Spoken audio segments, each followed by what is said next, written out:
kita udah sepakat nih menikah. Kalau sebisa mungkin kita nggak tinggal dengan orang tua kita. Sebisa mungkin ini rumah terakhir kita. Kalau bisa. Kalau bisa. Tapi kalau bisa lebih luas lagi kenapa enggak? Suamiku main game mulu nih. Percaya deh kalau bangun rumah waktunya habis buat cari duit. Kagak ada main game. Stres mikirin budgeting segala macam.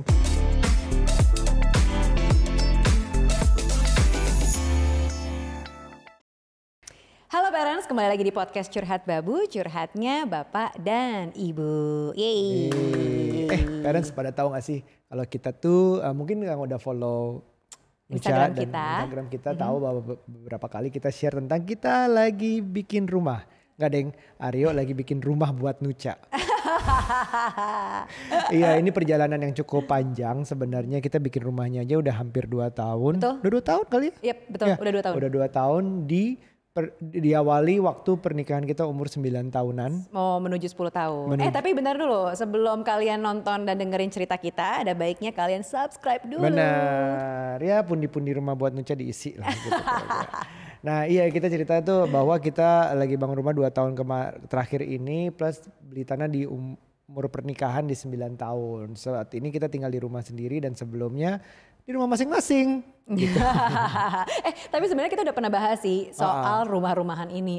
Rumah-rumahan kayak Rumah-rumah rumah beneran. Barbie ya. Enggak. Tapi maksudnya kita udah pernah ngebahas soal pilihan pilihan rumah pada saat kita awal berumah tangga. Nah, bisa dilihat di sini nih ya sebelumnya. Boleh. Nah, tapi kita di sini mau ngebahas soal struggle-nya atau challenge-nya bikin rumah tuh kayak apa, dan proses kita tuh nggak instan loh guys, gitu ya, buat rumah buat Nucha ini. Jadi kita memilih membeli suatu tanah kosong setelah kita melihat sekitar 20-30-an properti. Jadi properti itu artinya rumah dan tanah, rumah baru, rumah bekas dan tanah kosong. Betul. Kenapa kita milihnya bentuk rumah-rumah dan juga tanah? Karena ini ngomongin soal prinsip ya.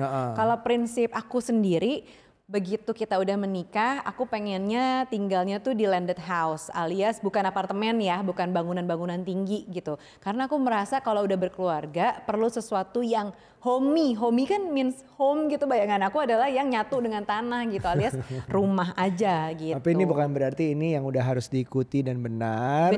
Tapi benar buat kita, menurut kita gitu. Jadi kalau misalnya ada yang pilihan apartemen, Pak, apartemen pun juga ada kelebihannya sendiri. Aku pernah tinggal di apartemen dan memang merasakan kelebihannya itu kayak tamannya nggak perlu ngurus. Betul. Misalnya, atau mobil tuh lebih terjamin lah istilahnya. Jadi kalau ada parkir tambahan, ada tamu segala macam bisa dikoordinasikan di basement bareng-bareng misalnya. Iya, dan kita juga diawali dengan awal menikah itu kalau nggak salah selama 3 bulan 4 bulan pertama tinggal di apartemen Aryo. Jadi aku sempat ngerasain yang namanya tinggal di apartemen. Betul. Padahal dulu ya pas kita masih pacaran gitu ya, sebelum nikah, aku kebayangnya enak kali ya kalau tinggalnya di apartemen, kayaknya hidup tuh sangat simpel gitu loh bayanganku. Kayak misalnya parkir terus naik lifting gitu, terus masuk ke apartemen langsung gitu kan. Terus sistem keamanannya juga lebih terpadu gitu. Iya, udah gak usah mikir lagi. Asal kunci pintu depan udah beres. Misalnya ada satpam satu gedung lah begitu-gitu. Itu ada plus minusnya, tapi minusnya juga mungkin bisa jadi biaya security dan lebih biaya itunya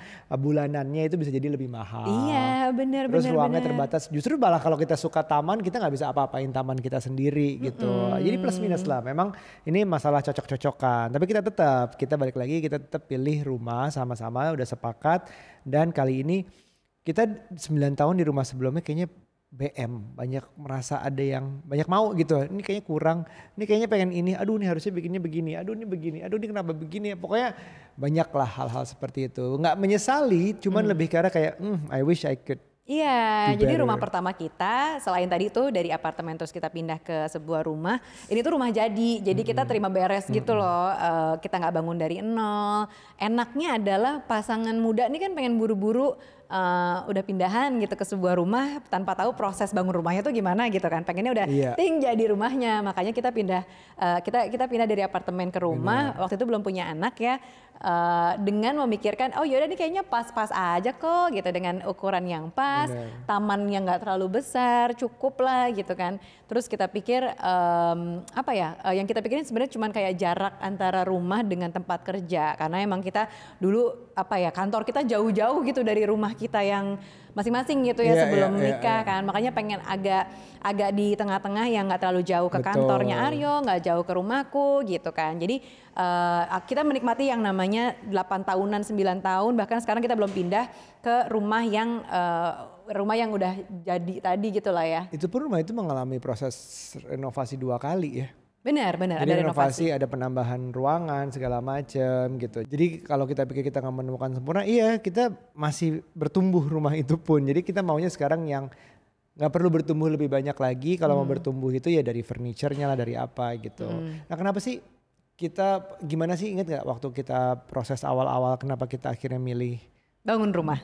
Enggak, pakai rumah dulu dibanding apartemen gitu di awal banget. Jadi kan kalau aku pikir kan kita udah sepakat nih menikah. Kalau sebisa mungkin kita nggak tinggal dengan orang tua kita. Iya. Tujuannya adalah biar pernikahan kita tumbuh bareng-bareng tanpa ada ya dengan segala cinta kita ke orang tua kita tanpa ada campur tangan mereka, maunya seperti itu. Benar. Nah, itu salah satu alasannya. Kedua, sebenarnya kalau aku lebih karena jarak ya. Karena rumah orang tua kita masing-masing cukup jauh dari tempat kita kerja. Jadi kenapa kita pengen rumah sendiri ya biar agak ke tengah. Terus tadinya tuh lebih karena ceritanya biar kualitas hidupnya lebih baik alias nggak kena macet banget gitu loh. Karena memakan waktunya lumayan ya kan, hampir 2 jam aku pulang. Aryo juga gitu. Karena kita pinggir Jakarta banget. Bahkan kamu pinggiran Jakarta, di luar Jakarta. Sorry nih kita imigran ya kan, jadi jauh banget dulu rumah kita. Nah kita pengennya agak ke tengah karena tadi itu pengen kualitas hidup yang lebih baik alias nggak makan waktu lebih lama di jalan, justru itu. Karena jadi aku berpikir kayak luas rumahnya nggak usah gede-gede, nggak apa-apa deh. Karena kita tahu ya di tengah Jakarta udah pasti nih dapat rumahnya pasti nggak dapat yang gede lah gitu, pasti mahal banget gitu kalau mau yang gede gitu. Jadi nggak apa-apa deh kecil, yang penting tengah Jakarta. Nah mungkin kelihatannya kecil ya kalau urusan jarak, tapi sebenarnya ya menghemat setengah jam per hari, artinya tuh setengah jam berangkat setengah jam pulang, 1 jam per hari dikali 5 hari seminggu, dikali setahun 300-an hari gitu segala macam tuh jadi signifikan ke fisik kita, capeknya jadi signifikan, ke waktu kita, mental kita segala macam tuh jadi signifikan. Betul dan berasa banget sih di aku ya, ngebayangin kalau dulu kan masih cukup muda, terus kalau pulangnya sampai rumah udah malam gitu karena macet. Ya udah nggak apa-apa, besokan paginya udah berangkat lagi subuh-subuh gitu nggak apa-apa. Kalau sekarang tapi kalau dipikir-pikir, aduh kalau bisa nggak usah subuh-subuh banget kali ya berangkatnya. Dan ngomonginnya ini sebenarnya salah satu omongan yang paling lebih mudah sih dibanding ngomongin tentang finansial, dibanding ngomongin, tentu ini akan ngomongin finansialnya juga, tapi ini adalah justru entry point yang baik kalau mau ngomongin finansial. Jadi kita tahu dulu kita mau ngapain gitu, kita mau ngapain, rumah apa apartemen, rumahnya di daerah mana, itu juga ngaruh, sebesar apa juga ngaruh. Jadi dari situ kita bisa ngomongin finansial. Jadi itu justru gampang bilang bahwa kita ngomongin finansial nggak usah langsung duit kamu berapa, kita mau apa tujuannya gitu, enggak. Tapi ya aku pengen deh punya rumah di daerah sini ukuran segini. Oke, kita lihat dulu finansial kita ngomongin kita harus invest apa, tabung apa, kerja apa gitu. Nah sekarang kenapa proses untuk bangun rumah gitu setelah kita udah bertahun-tahun nikah, 9 tahun, terus kita jadi berpikir pada saat itu pandemi, terus pengen banget nih pilihan bangun rumah dari nol. Kenapa enggak rumah yang udah jadi lagi aja gitu loh, dengan luasan, dengan daerah yang kita udah inginkan misalnya gitu. Sebenarnya ada 2 tersangka di rumah sih. Anak. Anak yang makin aktif, makin besar, potensi nanti punya kamar sendiri masing-masing. Akibatnya ukuran memang mempengaruhi gitu. Jadi salah satunya kenapa kita pindah ke tempat baru maunya lebih besar, satu. Kedua kenapa tanah, karena kita mau yang sebisa mungkin ini rumah terakhir kita. Kalau bisa. Tapi kalau bisa lebih luas lagi kenapa enggak? Ngeri juga sih lebih luas lagi. Mungkin malah bahkan who knows, kita yang sekarang nggak mau apartemen, ujung-ujungnya bisa jadi kita malah kalau udah anak udah meninggalkan sarangnya bisa jadi ya udahlah kita cuma berdua aja lah, apartemen aja lah, nggak perlu ada tangga, misalnya kita udah susah naik tangga, naik lift aja. Udah oma opa kan kita ya kan, siapa tahu lebih pengennya naik lift, tinggal keluar duduk terus di tempat yang lebih kecil gitu ya, kayak kamar hotel gitu udah kan, gak ada anak-anak punya rumah sendiri kali, hal seperti itu mungkin. Benar. Jadi tapi di momen yang kita punya sekarang ini kita pengen anak lebih bisa bergerak, bisa lebih punya nantinya privacy juga yang terukur punya mereka. Punya kamar maksudnya, kamar masing-masing segala macam. Jadi kita mikirnya Oke, it's time for us to grow. Tapi ada tapinya juga nih punya Apa tuh? bangun rumah. Heeh. Budgetnya.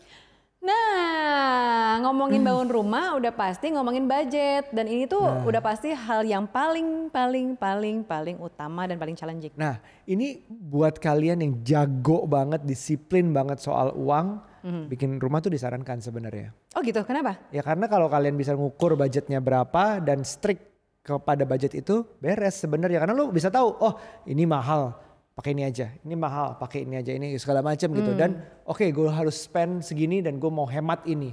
Gue mau makannya biasanya 3 kali sehari jadi 2 kali sehari, intermittent fasting alasannya.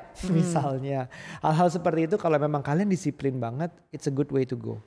Tapi kalau kalian udah tahu sehari-harinya tuh seperti apa, aduh gue bosen nih beli ini aduh gue lagi stres nih makan ini aduh gue apa, hati-hati banget sih menurutku. Karena bisa kayak udah rencanain mau beli furniture A, terus tiba-tiba ngeliat B lebih bagus tapi mahal dikit, sikat yang B. Gitu loh. Jadi maksudnya lebih ke arah kalau orangnya memang disiplinnya jago, boleh bikin rumah. Kalau enggak, mendingan di cap beli rumah yang udah jadi. Benar. Tapi ya, hal yang aku pelajarin dari bangun rumah dari nol ini, yang pertama, ini ada beberapa hal. Yang pertama, secara financial tuh nge-push kita to the limit banget. Tadinya kita pikir, kayak budget kita cuma segini deh, kita nggak bakal bisa lagi nih gitu sama sekali. Tapi bener-bener jadi ke-stretch banget gitu di limit itu. Betul. Gitu. Dan hubungannya finansial ini ngaruh sama kemampuan kita, kemampuan secara mengelola fisik, pemikiran dan lain-lain ya. Ini agak di luar finansialnya. Tapi kayak ngebayangin bahwa berarti gue nih setelah bangun rumah apalagi gitu. Ya. Kayak lebih apalaginya itu loh. Berarti misalnya gini, oke, berarti gue tuh harus berpikir lebih jauh. Karena kebayang gak sih kalau misalnya punya rumah dengan ukuran yang lebih besar, itu datang dengan konsekuensi listrik lebih tinggi, maintenance lebih mahal. Udah pasti. Terus lain-lain. Nah, hal-hal kayak gitu yang tadinya kita biasanya bermain di segini nih misalnya gitu ya, di cap yang segini doang karena rumah kita segini, biayanya biasa segini, dengan kapasitas finansial segini, tiba-tiba harus segini gitu ya. Jadi aku harus memikirkan nextnya tuh gimana gitu untuk membiayai maintenance rumah ini, kelangsungan hidup kita dan lain-lain gitu. Itu yang harus dipikirin sih gitu. Jadi bukan berarti wah gue pol-polan nih buat rumah. Nah kalau udah pol-polan buat rumah kan nextnya tuh justru banyak maintenance dan lain-lainnya yang datang dengan konsekuensi rumah yang baru ini gitu. Proses pembuatan rumah itu menurutku juga intangible-nya semacam tantangan baru, ujian baru buat hubungan. Benar. Kayak punya anak lah, kurang lebih kayak punya anak. Jadi naik level nih, biasanya mungkin kita berantem perkara misalnya kamu gak peka sama aku ya, padahal aku lagi sedih banget kok kamu gak ini, misalnya gitu ya. Permasalahan gak peka biasanya tuh. Atau permasalahan, aduh kok suamiku misalnya tukang tidur duluan nih, misalnya jadi berantem gitu kan. Naro anduk di sofa, naro anduk di kasur. Nah ini kita permasalahannya beda lagi. Atau enggak suamiku main game mulu nih. Percaya deh kalau bangun rumah waktunya habis buat cari duit, kagak ada main game, stres mikirin budgeting segala macam. Jadi lebih ke arah kayak kalau kita ngelihatnya, oke, planningnya bagaimana, mau menyamakan mau tuh seperti apa. Jadi ada beberapa hal yang aku biarkan Nucha putuskan. Kayak misalnya warna itu adalah suatu hal yang kau pikir, oh ini nggak ada juntrungannya, maksudnya lebih ke arah kayak ini selera gitu, nggak ada yang bener, nggak ada yang salah. Ya udah Nucha aja. Kalau budget aku bilang, oh ini kemahalan, jangan, itu biasanya aku yang batasin. Jangan pakai ini, jangan pakai itu, ini aja. Sorry ya, tapi ini kita nggak mampu yang itu, hal-hal seperti itu. Terus kalau misalnya hal-hal Nucha punya pengen lebih private rumahnya. Kalau gue lebih expose, jadi kayak kita cari tengah-tengahnya seperti apa. Betul. Menyamakan samanya ini. Dan kedua mungkin juga masalah gimana kontrol lapangan. Karena bikin rumah itu lapangan yang apapun yang terjadi di lapangan tuh very unpredictable. Gimana kita kontrol emosinya. Aduh ini salah lagi barangnya, aduh ini belum selesai lagi, aduh ini segala macam. Kalau kita dua-duanya panas terus tiba-tiba langsung ngamuk ke seluruh kontraktor, arsitek atau apapun itu yang dipakai, ya ini kita panas juga di rumah gitu. Bener. Jadi Nucha tuh kayak lebih memutuskan, aku sekali-sekali aja ya, kayak datang mandorin, datang tuh cuma dalam keadaan lebih karena pengen lihat. Kalau gue yang rutin, yang kayak seminggu sekali, at least seminggu sekali tuh pasti datang, biasanya lebih. Sedangkan Nucha yang ya udah sekali-kali kalau dibutuhkan ambil keputusan baru dia datang. Tujuannya bukan karena dia nggak mau datang tapi aku stop kayak ya udah nanti aja. Nanti kalau udah perlu banget aja keluarin senjata nih Bu Nucha nih gitu. Benar. Ini tuh masalah kekompakan pembagian pembagian keputusan gitu. Jadi kebayangkan kalau misalnya suami istri dua-duanya dominan sama-sama pengen begini itu tuh kan kita punya keinginan yang mungkin ada beda-beda tipis gitu.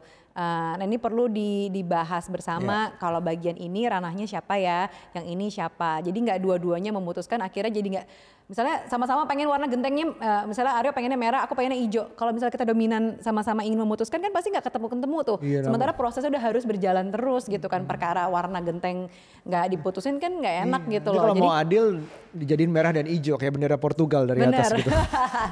Gitu. Tapi ini benar-benar masalah pembagian mana dan siapa yang harus memutuskan kayak gitu-gitu lah. Jadi belajar banyak deh untuk berbagai keputusan gitu. Di sini kita ngebagi antara siapa yang jadi project manager, yaitu lebih ke Aryo gitu, karena dia punya sifat yang lebih teror gitu ya, jadi cocok banget buat menteror-teror nih timeline dan lain-lain. Aku yang bagian untuk lebih bagian permukaannya aja kali ya, pilihan-pilihan. Kamu juga, aku kebayang sama sih. Detail.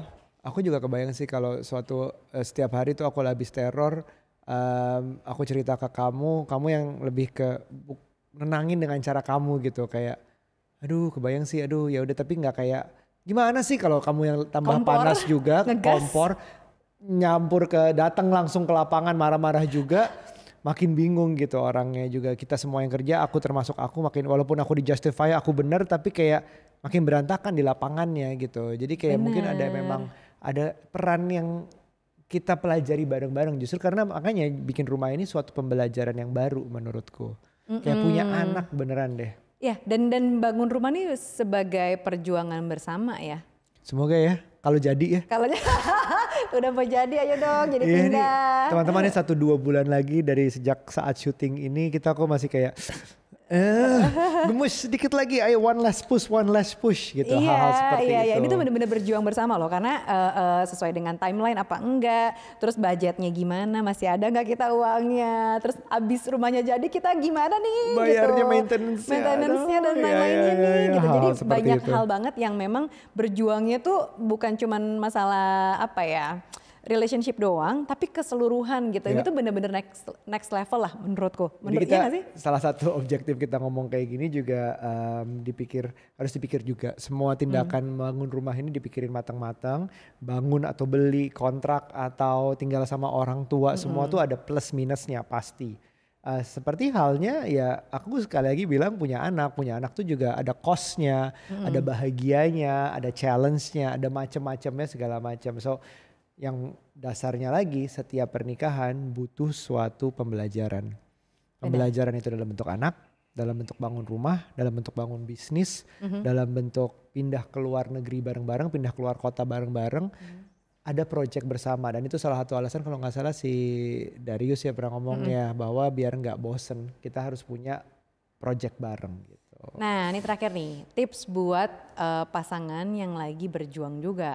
Apa itu? Pertama. Kamu dulu deh. Pertama, yakinkan bahwa memang benar-benar itu yang dimau sama-sama. Jangan ada yang ganjel tapi nggak berani bilang, nggak enak bilang. Misalnya suami yang diminta istri rumahnya besar tapi ternyata nggak mampu atau takut masih belum siap, nggak dibilang tapi tetap berlanjut, bahaya. Jadi benar-benar dua-duanya tuh bisa ngobrol komunikasinya. Ya, kalau bisa ini adalah keinginan bersama, intinya. Betul, Kedua harus tahu diri sendiri seperti apa, seperti bagian yang gue bilang tentang budgeting tadi. Ya, kemampuan ya. Jadi sadar dengan kemampuan kita, baik itu finansial ataupun emosi. Betul. Karena kan bangun rumah tuh mengandung emosi banget loh. Plus mengenal diri sendiri dalam artian kita tuh orangnya kayak gimana. Kita tuh orangnya disiplin dalam uang apa enggak, apa kita boros banget. Hati-hati soalnya bikin rumah dari nol itu sumber boros. Asli. Sumber boros, tiba-tiba nemu sesuatu yang lebih bagus tuh pasti ada. Tiba-tiba boncos karena kontraktor telat itu juga bisa jadi. Bisa. Kontraktor banyak banget kan konten create si influencer yang pada bilang kontraktornya berantakan, ternyata harus bayar lagi untuk bikin itu juga bisa. Yeah. So jadi benar-benar tahu dirinya tuh seperti apa, maunya tuh penting gitu. Betul. Terus ketiga Lah, buat kok yang lagi aku berjuang. 2 kali? Gak apa-apa lagi Kamu dong. Aku kan bagian ini sugar coatingnya. Menurutku ada peran masing-masing dalam bikin project bangun rumah gitu, dalam Berbagi pasangan tugas. maksudnya berbagi tugas. Iya, entah yang satu yang mandorin, nggak bisa dua-duanya mandorin, yang satu ngasih ide, yang satu mungkin eksekusi bisa jadi. Tapi yang berat mungkin yang satu nyari duit, yang satu enggak gitu. Ya. Aku butuh kamu nyari duit juga. Bener, makanya nih kita kerja Rodi di sini ya Nggak kan. apa-apa, maksudku kalau misalnya nyari duit, yang satu juga conscious dalam hal itu. Misalnya ya kalau lagi bangun rumah spendnya juga harus sadar gitu. Ada yang mungkin ditahan dulu. Benar. Ya nggak sih? Gitu. Setidaknya kalau misalnya nggak menambahkan uangnya, tidak mengeluarkan seperti layaknya tidak bangun rumah. Betul. Kecuali memang duitnya nggak berseri ya, lain cerita. Intinya bangun rumah adalah uji nyali. Wis, uji nyali. Oke teman-teman, parents di rumah. Semoga berguna cerita ini. Pantau Instagram kita jadinya sampai mana. Semoga sebulan 2 bulan. Doain ya kita cepat pindah. Kalau follow kita mungkin kita akan share lebih sering apa yang kita pakai, apa yang kita pilih segala macam itu bisa dilihat di situ. Dan kalau bagian ini berguna atau kalau kita mau kita bahas lebih banyak lagi tentang bangun rumah atau tentang tinggal meninggal nggak enak banget.